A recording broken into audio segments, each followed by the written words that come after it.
जो भी ये भाषा बोल रहे हैं 100 करोड़ 15 करोड़ की, 15 करोड़ नहीं, जिस दिन एक भी हिंदू अपने पर आ गया उस दिन ये 15 करोड़ यहाँ नहीं दिखेंगे, हिंद महासागर में या बंगाल की खाड़ी में दिखेंगे, और ओवैसी और उसके अब्बा भी इसको रोक नहीं पाएंगे।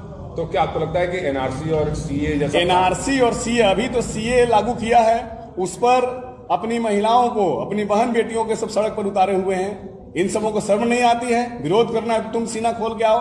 अपने घर की महिलाओं को तो सम्मान से घर में रखा जाता है। केवल एक कानून के भय से ये पूरा परिवार, पूरा घरबार आके सड़क पर आ गया है। जिस दिन हिंदू खड़ा हो जाएगा इनके खिलाफ, ये जी नहीं पाएंगे यहाँ। अरे मैं उससे बोलता हूं ओवैसी से कि तुम्हारे अब्बा, तुम्हारी अम्मी जब जाते हैं हज करने के लिए, वहां पासपोर्ट वीजा दिखाते कि नहीं दिखाते हैं? वहां तुम्हारे जो जीजा हैं, बहनोई तुम्हारे वहां बैठे हुए हैं दुबई में, अमीरात में, अरब में, वो वीजा तुम्हारे वीजा को आने देते हैं तुमको मुल्ले। मैं इस ओवैसी को चैलेंज करता हूं, ये जो बोलता है कि हम कागज नहीं दिखाएंगे, कागज तो कब्र से निकल के उसका अब्बा भी दिखाएंगे। जो कागज नहीं दिखाएगा उसे भारत में नहीं रहने देंगे। चुनौती है ओवैसी और उसके पार्टी का जो भी ये बयान दिया है, मैं इन सबों को चुनौती देता हूं और मैं दावे के साथ कह रहा हूं कि ये सभी बुजदिलों की, डरपोकों की औलाद हैं। इनके पुरखे हिंदू थे, तलवार के डर से डर के मुसलमान बने, और आज इनकी कोई औकात नहीं, कोई हिम्मत नहीं है।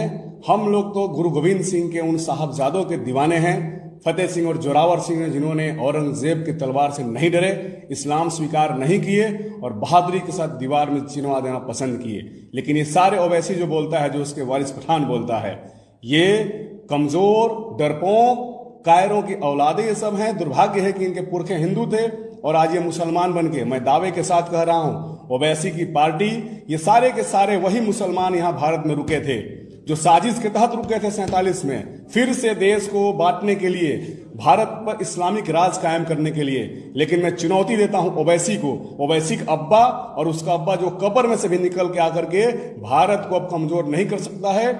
और जो हिंदुत्व की ताकत है, मैं चैलेंज करता हूं, जिस तरीके से ओवैसी बोलता था ऐसे लोग बोलते थे, अयोध्या में राम मंदिर नहीं बनने देंगे, कश्मीर से 370 समाप्त नहीं होने देंगे, करके दिखाया। और आगे वो दिन आएगा जो पाकिस्तान जिंदाबाद ओवैसी की पार्टी के लोग बोलते हैं, उसी पाकिस्तान में भगवा फहराएगा। वो अफगानिस्तान जो हमारा था फिर हमारा होगा, वो बांग्लादेश जो हमारा था हमारा होगा, और हिंदुओं का राज बांग्लादेश में, पाकिस्तान में, अफगानिस्तान में कायम होगा।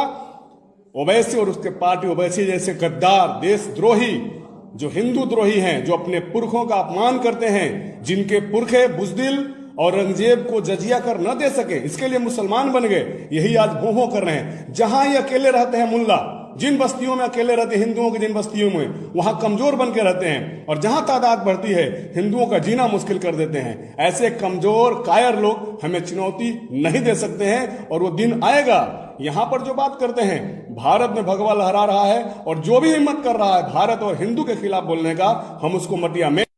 तो वारिस पठान पे जो उन्होंने कार्रवाई की है ओवैसी ने, वो ये कि सिर्फ मीडिया पर, ये ओवैसी की सब साजिश। ओवैसी पूरी तरीके से पाकिस्तानी है, हिंदू विरोधी है, पूरी तरीके से देश विरोधी है। ये दुर्भाग्य है, हैदराबाद में न जाने कैसे लोग पैदा होते कि सांसद होके ये पार्लियामेंट में चला रहा है। ये देश का अपमान है, ऐसे लोगों को पार्लियामेंट से बाहर होना चाहिए। और मैं पूरे दावे और जिम्मेदारी के साथ कह रहा हूं कि ओवैसी जैसी मानसिकता रखने वाले लोगों के इरादे कभी भी सफल नहीं होंगे।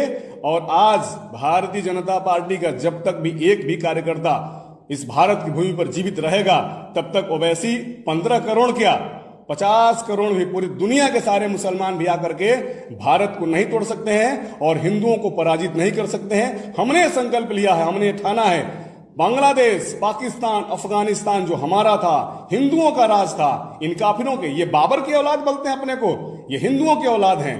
बाबर को ये बोलता है ओवैसी की जो मस्जिद डिमोलिश हुई, जहां जहां भी मंदिरों को तोड़ के मस्जिद बनाए गए हैं, वो दिन आएगा उन सारे मस्जिदों को ढहा के हम मंदिर बनाएंगे। बिल्कुल बर्दाश्त नहीं किया जा रहा। आप देख रहे हैं कैसे 370 को हटाया गया, कैसे सीए लगाया गया, कैसे 3 तलाक खत्म किया गया, और हलाला को भी खत्म करने जा रहे हैं। जिस शरीयत का हवाला लेकर के ये अपनी बातों को मनवाने की कोशिश करते हैं, उस शरीयत में संविधान और मानवता के खिलाफ जो भी हैं उसको हम समाप्त करेंगे और इनके मंसूबों को सफल नहीं होने देंगे। ओवैसी के जो नेता हैं उनका भी बयान इसके साथ ही आया था कि पूरा देश जो है वो कह रहा था कि चूड़ियों को आगे कर दिया, अभी तो शेरनियां आगे आई हैं तो इनके पसीने छूट रहे हैं सरकार के, ठीक है। जब शेर बाहर निकलेंगे तो क्या होगा? मैं तो इस उत्तर प्रदेश में बैठा हूं, जो इनके शेरनियों की औकात नहीं कही है कि उत्तर प्रदेश में एक धरना प्रदर्शन कर दें। यहां पर योगी जी की सरकार है और वो कड़ी कार्रवाई की है, घरों से निकाल के जेलों में डाले गए, पैसे वसूले जा रहे हैं। इनके आगे आने वाली 7 पीढ़ियों की रूह कांप गई है। औकात नहीं है इन अब्बाओं की कब्र से निकल के आकर आतंकवाद कर सकें। जी। तो